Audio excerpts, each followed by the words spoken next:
बुलढाण्यातूनच महत्त्वाची बातमी आहे। डोणगाव जवळील कांचनगंगा नदीचा पूर आता ओसरलाय। पुराचं पाणी ओसरल्यानं दोन्ही बाजूची वाहतूक सुरळीत सुरू झाली आहे। काल आलेल्या पुरामुळे मुंबई नागपूर हायवे बंद झाला होता। काल झालेल्या मुसळधार पावसामुळे कांचनगंगा नदीला देखील पूर आला होता। मात्र हे पाणी आता ओसरलंय।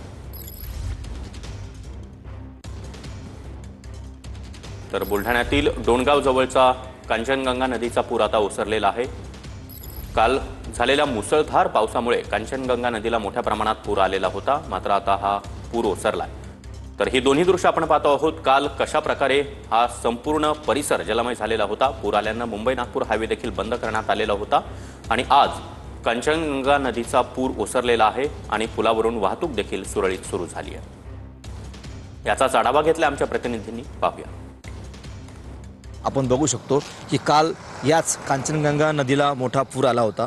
बुलढाणा जिल्ह्यामध्ये काल सकाळपासून मोठ्या प्रमाणामध्ये या ठिकाणी पाऊस झाला आणि या डोणगाव जवळील कांचनगंगा नदीला मोठा पूर आला होता।